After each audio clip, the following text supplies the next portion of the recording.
होते हैं। तो C point, narrative record is recommended where there is no formal internal control, no formal control system, and would be suitable for small organizations. तो बेटे पहला tool आप लिख चुके हैं, बेटे पहला टूल मैंने बता दिया। अब इसकी कमियां लिख रहे हैं बेटे, disadvantages. What are the disadvantages of narrative records? अभी बता चुका हूं बेटे, लिखें अपने रजिस्टर में लिखें, कसम होगी अगर ना लिखा तो। डिसएडवांटेजेस ऑफ नैरेटिव रिकॉर्ड्स, मैं फिर कह रहा हूं नंबर नहीं आएंगे अगर आपने कसम तोड़ी। आप लिखिए, इसके पीछे एक टेक्निक है, आप लिखेंगे, आप डिस्कशन सुनेंगे, अब आप बुक में देखेंगे तो आधे से ज्यादा तो वैसे ही याद हो जाएगा। Unable to comprehend the system in operation is quite difficult. बेटे उस पूरे सिस्टम को कॉम्प्रीहेंड करना बड़ा मुश्किल काम है। आप कैसे पूरे सिस्टम को कुछ पन्नों में लिख सकते हो? Unable to identify the weaknesses। अब आप लिखते जा रहे हो, विजुलाइज तो कर नहीं रहे, तो बेटे वीकनेस निकालना भी बड़ा मुश्किल है। तो रिव्यू क्या करोगे? तो रिव्यू के लिए नैरेटिव रिकॉर्ड्स एक टेक्निक है, बढ़िया नहीं है। Third disadvantage, unable to incorporate changes. अब बताइए, आपने जब सिस्टम लिख रहे थे उस समय था कि मिस्टर एक्स ये काम करेंगे, मिस्टर बी ये करते हैं, मिस्टर सी ये करते हैं, मिस्टर बी की रीशफलिंग हो गई, अब नैरेटिव रिकॉर्ड्स गलत हो गए। तो थर्ड पॉइंट लिखिए, unable to incorporate changes on account of reshuffling. तो बेटे मैंने आपको नैरेटिव रिकॉर्ड्स के बारे में बताया। टूल 1, मैं अब टूल 2 की तरफ चल रहा हूं, फिर एक साथ देखेंगे बुक से। टूल 2 बेटे इसमें क्या होता है? चेक लिस्ट टूल है, इसका नाम चेक लिस्ट। बेटे चेक लिस्ट क्या होती है? बेटे इसमें अलग अलग तरह के बड़े सारे क्वेश्चंस दे दिए जाते हैं, क्वेश्चंस बनाए जाते हैं, और ये क्वेश्चंस ऑडिट टीम को दे दिए जाते हैं। कौन सी ऑडिट टीम? बेटे जो ऑडिट टीम ऑडिट करने के लिए जा रही है ना क्लाइंट के ऑफिस में, उनको ये चेकलिस्ट बना देते हैं। Question 1, question 2, question 3, question 4, question 5, question 6, question 7, और उस ऑडिट टीम को खाली यस या नो में आंसर देना। बेटे कोई मुश्किल काम नहीं है, yes no yes no yes no yes no. अब उससे ये पता चल जाएगा सीनियर टीम को। बेटे ऑडिट करने की मैं मानता हूं 2 टीमें, एक सीनियर टीम है, बेटे उस सीनियर टीम ने चेकलिस्ट प्रिपेयर की है, और ऑडिट टीम में ये जूनियर जा रही है, जूनियर ऑडिट टीम जा रही है। बेटे जूनियर जा रहे हैं, ये जूनियर जा रहे हैं, तो बेटे सीनियर इस जूनियर को चेकलिस्ट दे रहा है कि भैया आर्टिकल तू वहां जा रहा है ना, ये चेकलिस्ट भर के लेकर आई हो। तो जब वो किसी का आंसर यस, किसी का नो, किसी का यस, किसी का यस, किसी का यस, किसी का नो देगा, कैसे देगा? बेटे उसमें हमने क्वेश्चंस बनाए हुए हैं। क्या क्वेश्चंस हैं? जैसे मैं कहूं जी पहला क्वेश्चन है, मान लेते हैं वेदर परचेज के लिए अगर क्वेश्चन बनाए, if I want to check internal control system of a purchase operation, तो बेटे मैं लिखूंगा whether material requisition, whether material requisition slip is being received। क्या मटेरियल रिक्विजिशन स्लिप मिलती है या नहीं? इसका आंसर बेटा यस नो में आपने आंसर देना। Question number 2, whether purchase quotations are invited.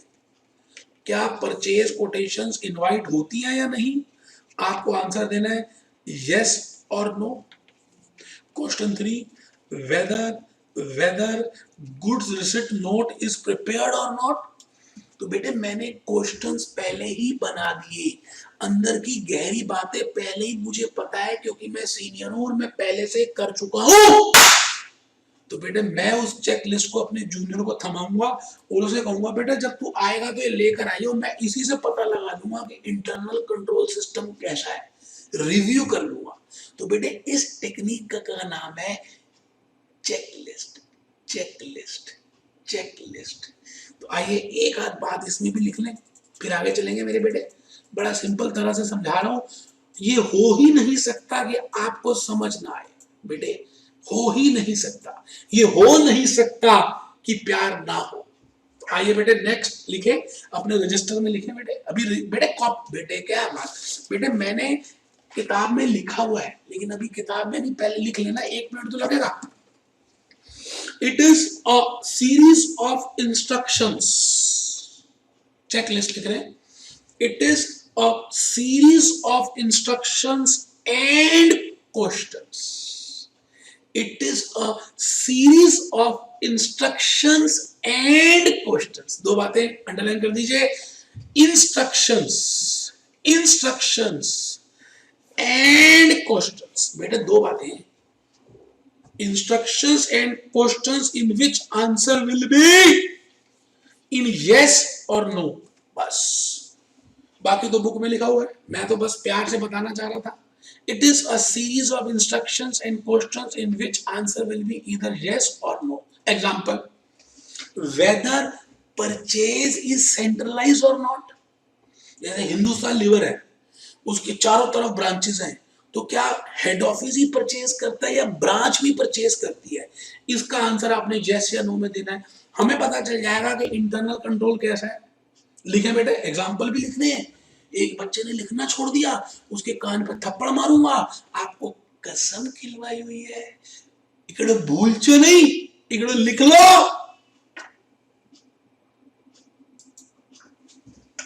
बेटे question 2, whether purchase quotations are called. देखो सारी चीजें कहां से शुरू हुई है, क्या ये होता है, क्या ऐसे होता है? तो बेटे क्या का आंसर हाँ या ना में होगा, या तो आंसर होगा हाँ और या आंसर होगा ना।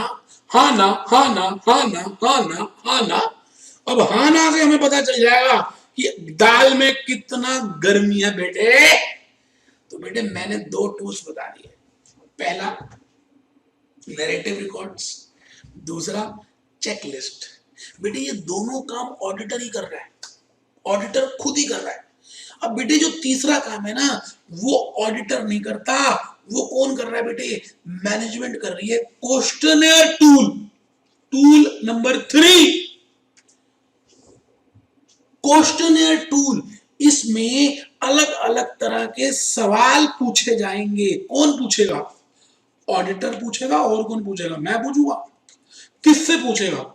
मैनेजमेंट से पूछेंगे, और मैनेजमेंट को उन सवालों का क्या देना है, आंसर देना है। Management will answer those questions, मैं नहीं आंसर कर रहा।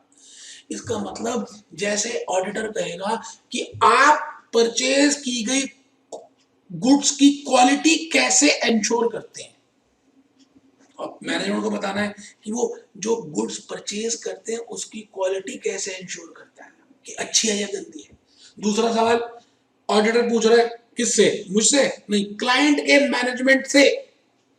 आप जो गुड्स खरीदी हैं उसका प्राइस कैसे चेक करते हैं, कैसे इंश्योर करते हैं कि आपने महंगे में नहीं लिया? आप ये कैसे करते हैं, आप वो कैसे करते हैं? ये सवाल ऑडिटर कर रहा है बेटे, अलग अलग क्वेश्चंस दे रहा है और मैनेजमेंट को आंसर देना है। इस टूल का नाम है क्वेश्चनेयर। क्वेश्चनेयर, 3 टूल्स बता दिए, पेपर में आए हुए हैं। पहला नैरेटिव रिकॉर्ड्स, दूसरा चेकलिस्ट, तीसरा क्वेश्चनेयर। बेटे इससे मैं रिव्यू कर लूंगा कि इंटरनल कंट्रोल कैसा है। बेटे मैं लास्ट टूल की तरफ हूं। बेटे लास्ट टूल नंबर 4, बेटे उसका नाम है फ्लो चार्ट। फ्लो चार्ट बेटे ये ऑडिटर ही बनाता है। आपको मालूम है, आपने एक जमाने में फ्लो चार्ट बनाया, जैसे स्क्वायर सिंबल है।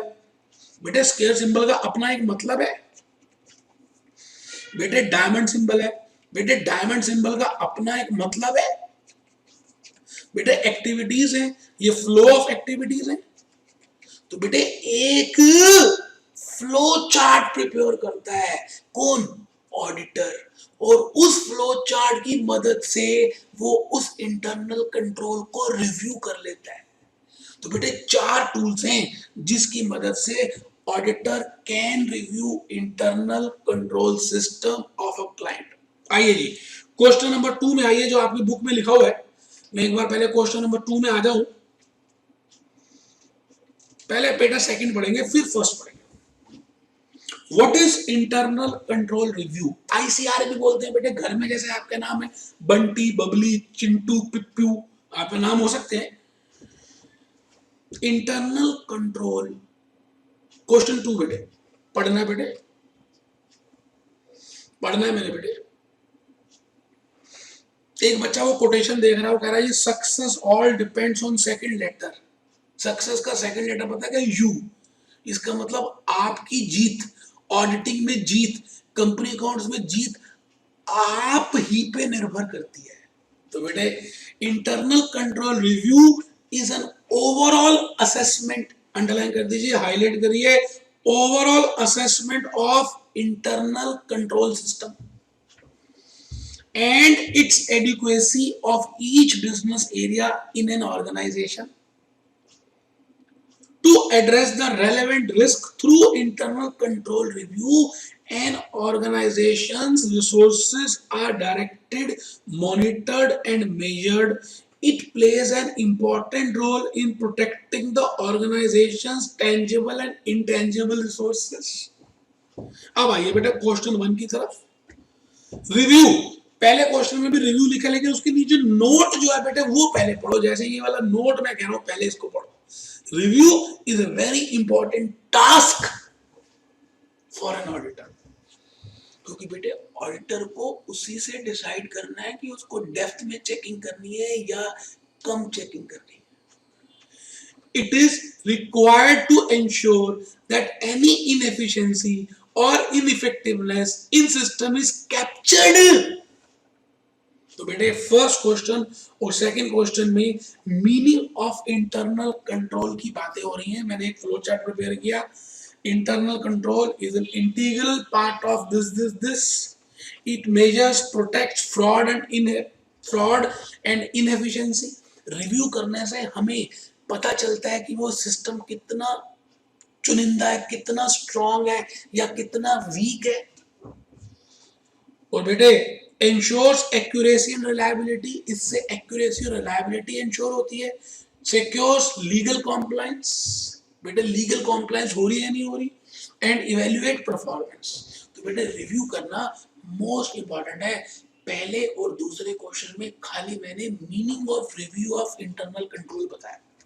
अब आ जाइए बेटे concept 2, steps for internal control and audit evaluation.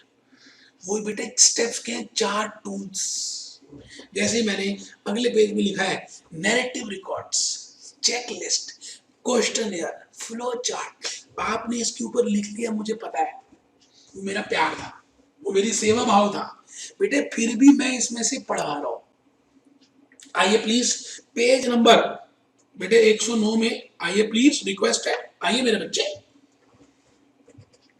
बेटे नैरेटिव रिकॉर्ड्स आप पढ़ लीजिए, मैं तो लिखवा चुका हूं, आपके लिए और भी मसाला तैयार है जिससे कि पेपर में आप लिख पाए।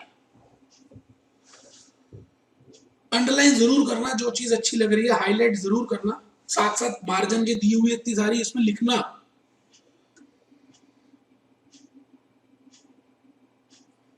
फिर चेकलिस्ट पढ़ना। चेकलिस्ट क्या होती है? Checklist is a series of instructions और answers. When he completes instructions he initials a space against the instruction. Answer to the checklist instructions are, underline highlight करिए, usually yes or no or not applicable.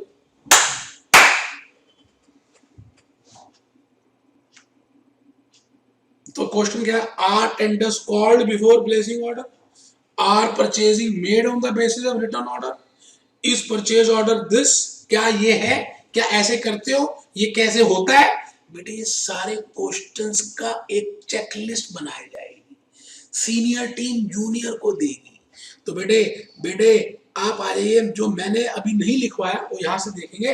Internal control questionnaire management बनाकर देगी, question and auditor देगा। क्या है बेटे? It is a comprehensive series of question concerning internal control and most widely used from collecting information about the existence, operation and efficiency of internal control. An important advantage of questionnaire approach is that oversight or omissions of significant internal control review procedures is less likely to occur under this method. क्यों बेटे? क्योंकि management answer दे रही है, management नहीं बनाया है, management ही answer दे रही है, तो ज्यादा अच्छी तरह से आंसर दे पाएगी। तो बेटे उसको हम कहते हैं इंटरनल कंट्रोल क्वेश्चन है। और बेटे लास्ट है flow chart technique. A flow chart is a graphical presentation.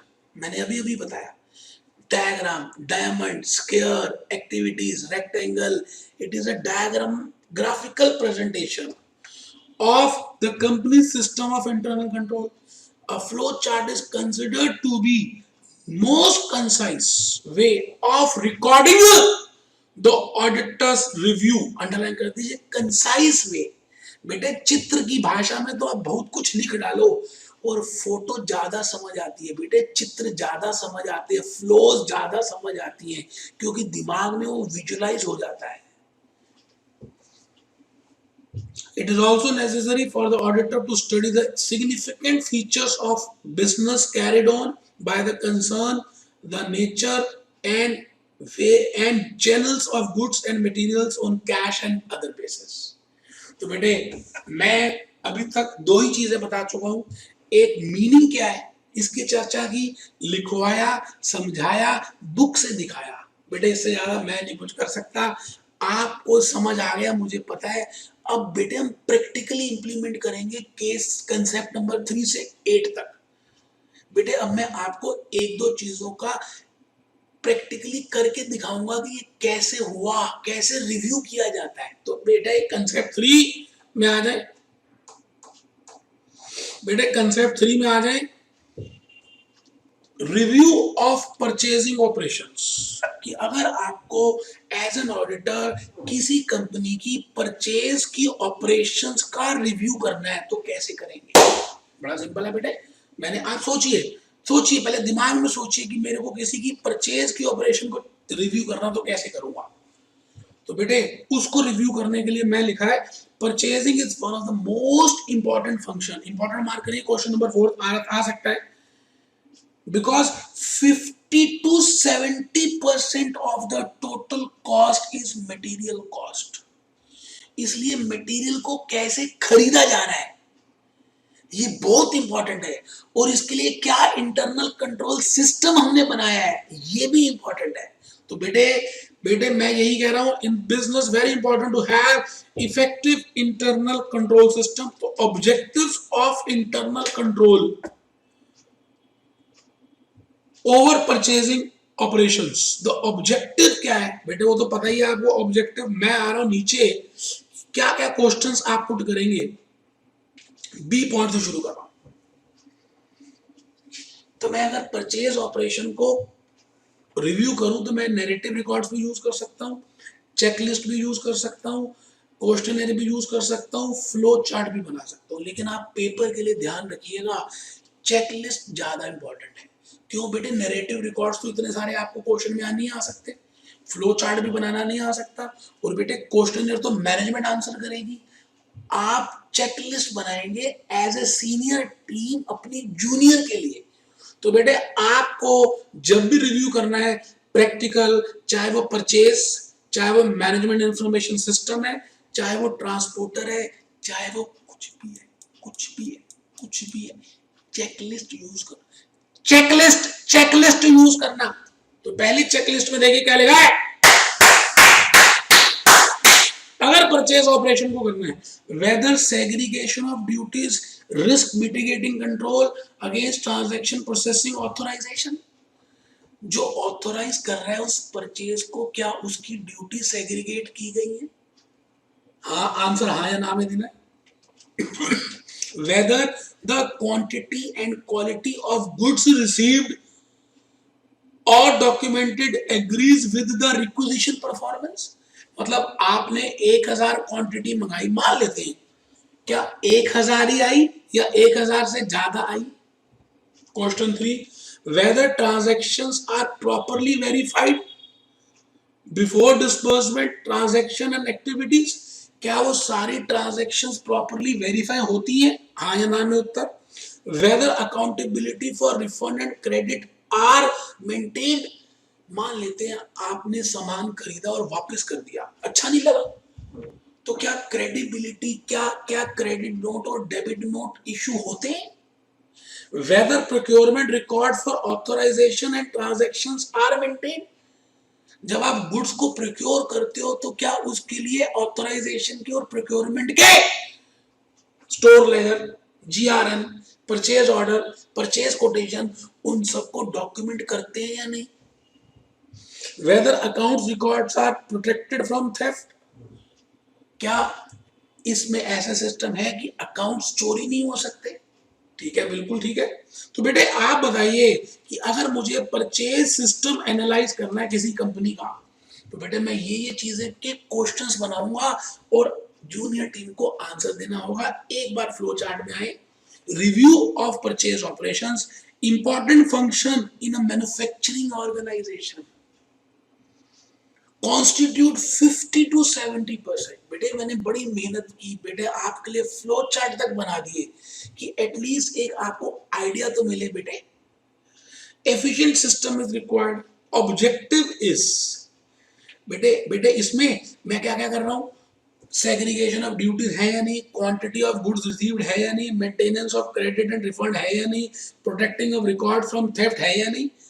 तो बेटे अगर हाँ ना हाँ ना हाँ ना पता चल जाए तो बेटे मैं काफी हद तक इंटरनल कंट्रोल को रिव्यू कर दूंगा परचेज ऑपरेशन में कि क्या इसमें एरर और फ्रॉड होने के चांसेस हैं या नहीं।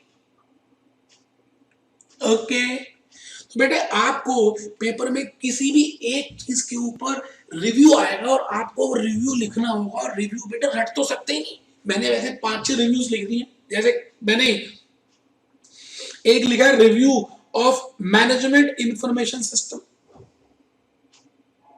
MIS, मैनेजमेंट इंफॉर्मेशन सिस्टम, जो इंफॉर्मेशन मैनेजमेंट तक पहुंचती है नीचे ग्रास रूट से ऊपर तक, उसका रिव्यू कर रहे हैं कि कहीं ऐसा तो नहीं है कि वो कलर हो जाती है, क्या मैनेजमेंट को ट्रू इंफॉर्मेशन मिल रही है या नहीं। इस सिस्टम को समझने के लिए हम रिव्यू करेंगे, चेक करिए नीचे बेटे। इसके बाद मैंने क्वेश्चन नंबर 4 में कंसेप्ट 5 में सेलिंग एंड डिस्ट्रीब्यूशन पॉलिसीज को रिव्यू किया कि एक कंपनी की जो सेलिंग एंड डिस्ट्रीब्यूशन पॉलिसीज है उसको कैसे रिव्यू करेंगे। तो बेटे देखिए, आराम से देखिए, इसको पढ़ते हैं।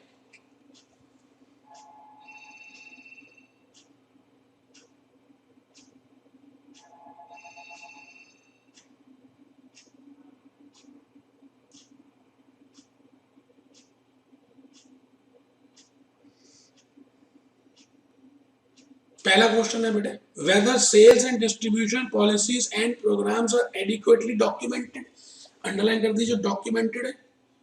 Weather sales and distribution policies and programmes are approved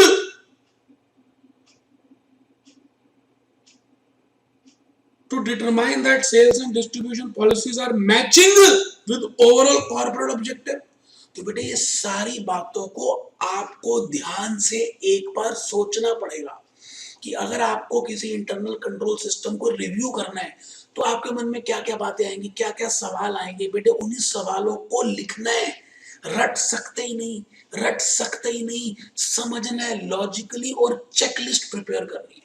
आप बताइए, अभी कुछ अटेम्प्ट पहले एक क्वेश्चन आया था बेटे ट्रांसपोर्टर को लेकर कि आप अगर अपनी कंपनी का ट्रांसपोर्टर चेक करना चाहिए, ये पर्सनल पॉलिसीज का है, तो बेटे इसमें एक दो चेकलिस्ट आप जरूर करके जाएं। मुझे लगता है कि उससे आपको एक आइडिया लग जाएगा। जैसे अभी मुझे लगता है कुछ दिनों पहले एक क्वेश्चन आया था, जून 2016 में आया था, 2-3 अटेम्प्ट हो गए इस बात को। Explain the points to be considered while carrying out internal control review in selection of transporter. अब वो ये थोड़ी कह रहा है नैरेटिव रिकॉर्ड बनाओ, क्वेश्चनर करो, कुछ नहीं कह रहा फ्लो चार्ट बनाओ, नहीं बेटे चेकलिस्ट बनानी। आप बताइए कि आप जब ट्रांसपोर्टर को चूज करते हैं तो उसका इंटरनल कंट्रोल कैसे देखेंगे? क्या वो ट्रांसपोर्टर रिकॉग्नाइज्ड है? क्या उसके व्हीकल्स रजिस्टर्ड हैं? क्या वो ट्रांजिट इंश्योरेंस देता है? बेटे 4-5 बातें, क्या वो रिसिप्ट देता है? क्या वो पैसे जो चार्ज करता है सबके कंपैरेटिवली कम होते हैं? क्या गुड्स सही सलामत पहुंच जाते हैं? बस बेटे इन्हीं क्वेश्चन से मुझे काफी हद तक पता चल जाएगा। जैसे पहला क्वेश्चन है, check the system sending inquiry and receiving quotations. बेटे अब ट्रांसपोर्टर तो बहुत सारे, तो मैं सबसे पहले कोटेशन मंगवाऊंगा। क्या हमारे सिस्टम में वो सिस्टम है कि हम सबसे कोटेशन मंगवाते हैं? Check and control over sending inquiry and receiving record, receiving record. जब हमने इंक्वायरी भेजी तो क्या रिसीव हुआ, किसने आंसर दिया? Check whether basis of taking decisions to be documented. बेटे डॉक्यूमेंटेड तो हर जगह आ जाएगा। क्या वो चीजें डॉक्यूमेंट लगाई जाती हैं, फाइल में लगाई जाती हैं, वर्बली है या रिटर्न है? ठीक है जी। Whether date of approval, name of approving authority is there. किसने अप्रूव किया? किसी ट्रांसपोर्टर के पास जाना है, उसकी ऑथराइजेशन है क्या? क्या वो ट्रांसपोर्टर अप्रूव्ड है? क्या उसकी व्हीकल्स अप्रूव्ड है? किस अथॉरिटी ने अप्रूव किया है उसका checking. Whether contract is entered with the selected transporter. Check the terms and conditions of transporter agreement. क्या हमने उस ट्रांसपोर्टर से टर्म्स एंड एग्रीमेंट चेक कराए हैं? तो बेटे इन सभी बातों से मुझे काफी हद तक रिव्यू पता चल जाएगा कि इंटरनल कंट्रोल रिव्यू क्या है। और बेटे इन बातों को रट नहीं सकते हैं, आपको लॉजिकली सोचना है कि क्या ऐसा है, क्या ऐसा है, क्या ऐसा है, क्या ऐसा है, क्या ऐसा है। जैसे देखिए जी नीचे आपके पेपर में 3-4 क्वेश्चंस आ चुके हैं। पहला तो है बेटे क्वेश्चन थर्ड में पहले पढ़ रहा हूं, what is the objective of review of management information system. जो कंसेप्ट नंबर 5 था कि मैनेजमेंट इंफॉर्मेशन सिस्टम को रिव्यू करते हैं तो उसके पीछे ऑब्जेक्टिव क्या है। जैसे देखिए ये कराया बेटे, परचेज के बाद वही तो था। ये देखिए मैंने तो फ्लो चार्ट भी प्रिपेयर किया, ये रहा रिव्यू ऑफ एमआईएस। और इसके बाद लिखा मैंने बेटे यहां देखो, ये देखो objectives, management system review objectives to determine whether review procedures are necessary to achieve stated objectives, to determine whether MIS policies or practices, processes, objectives and internal control are adequate। बेटे हर चीज का आंसर दिया है, आपको बस थोड़ा सा उसको माइंड में विजुलाइज करना है और उसके अकॉर्डिंगली आंसर देना है। बेटे मुझे ऐसा लगता है कि रिव्यू ऑफ इंटरनल कंट्रोल आपके फ्री के नंबर हैं। आपको पहले तो मीनिंग समझना है, टूल्स देखने, और बेटे 2-3 केस स्टडीज करनी है। जैसे एक ट्रांसपोर्टर की कर लीजिए, एक परचेज ऑपरेशन की, मैंने ये तो दोनों करा दी। एमआईएस की एक बार देख लीजिए। जैसे क्वेश्चन नंबर 1 देखिए क्या लिखा है, internal control questionnaire for review of goods receiving procedures and control. वही परचेज के ऊपर आ गई, तो परचेज के ऊपर अभी हमने क्वेश्चन लिखेंगे। और क्वेश्चन 2 है सेल्स रिटर्न के ऊपर रिव्यू करके बताओ। अब आप बताइए जी सेल्स रिटर्न, आपने कुछ सामान बेचा था और वो वापस आ गया, इसके ऊपर इंटरनल कंट्रोल। क्या वो उतने पीरियड में ही वापस आया? क्या उसकी क्वालिटी खराब तो नहीं हुई? क्या उसका डेबिट और क्रेडिट नोट इशू हो रहा है? क्या उसका गुड रिसिप्ट नोट बना है? क्या उसका एग्रीमेंट था कि वापस कर सकता है? बताओ बेटे 4-5 बातें तो मेरे सामने 1 सेकंड में आपके सामने मैंने बता दी। तो बेटे आपको सोचना है कि उस प्रोसेस में क्या क्या स्टेप्स होंगे, उन्हीं के क्वेश्चंस बना देने। आइए बेटा थोड़ी सी पीपीटीज देख लें जो मैंने प्रिपेयर की थी। रिव्यू ऑफ इंटरनल कंट्रोल को लेकर मैंने बेटे कुछ पीपीटीज प्रिपेयर की है, बड़ी मेहनत की बेटे आपके लिए। आइए बेटे रिव्यू ऑफ इंटरनल कंट्रोल, बेटे हमें पॉलिसीज देखनी है कि पॉलिसीज हैं या नहीं। उसके बाद हम उन सभी चीजों को स्टेप्स को लिखेंगे। बेटे इसका नाम है नैरेटिव रिकॉर्ड्स, रिकॉर्ड करते जा रहे हैं। चेकलिस्ट बेटे दूसरा टूल है, चेकलिस्ट। चेकलिस्ट सीनियर टीम बनाती है जूनियर के लिए, चेक कर रही है। उसके बाद जब वो लिख कर आ रहा है तो सीनियर टीम चेक कर रही है। चेकलिस्ट। ऑब्जेक्टिव बेटे परचेज ऑपरेशन तो 2 बार आ चुका है, करके जाना चाहिए कि क्या ऑब्जेक्टिव्स हैं परचेज ऑपरेशन के। बेटे परचेज ऑपरेशन में ये सारी बातें हम देखते हैं। उसके बाद बेटे आपको जो पेपर में आया है MIS, ये जो मैनेजमेंट के लोग बैठे हैं टेबल में, ये टॉप लेवल के जो लोग हैं, इनके पास जो इंफॉर्मेशन पहुंच रही है, इसका इंटरनल कंट्रोल क्या है, क्योंकि बेटे इसी पे डिसीजन लेंगे। तो review of MIS, review of MIS, review of MIS। तो बेटे मैं भूपेश आनंद आपको एक बात तो जरूर कह रहा हूं कि अगर आप ईमानदारी से ये चैप्टर कर ले तो बेटे बहुत इजी चैप्टर है। 2-3 केस स्टडीज कर ले, एक परचेज की, एक MIS की, एक ट्रांसपोर्टर की, एक सेल्स की, 4 केस स्टडीज कर ले। इसमें भी आपको बस सोचना है कि क्या क्या क्वेश्चंस हो सकते हैं। कहते हैं बेटे जब हम कोई चीज को समझ लेते हैं और फिर याद करते हैं तो वो जल्दी याद होती है, और याद करके समझते हो तो नहीं होती। इन्हीं बातों के साथ मैं भूपेश आनंद आज chapter 5 review of internal control यहीं पे कंप्लीट कर रहा हूं, इस आशा के साथ कि जब हम चैप्टर 6 में मिलेंगे तो आपने एटलीस्ट 4 केस स्टडीज पढ़ ली होंगी। मैं नेक्स्ट क्लास में सुनूंगा केस स्टडी किस किस के ऊपर, review of internal control for purchase, for MIS, for sales and for transporter. बस बेटे ये 4 ही कर लोगे तो बाकी खुद हो जाएगा। मैं अच्छी भावना के साथ आपको शुभकामनाएं दे रहा हूं। भगवान करे कि आपका मन पढ़ाई में लगे और आप मन लगाकर पढ़ें और जल्दी से पास हो जाएं, जल्दी से पास हो जाएं। बेटे हम चैप्टर 6 में फिर मिलेंगे, मिलते हैं बेटे। धन्यवाद।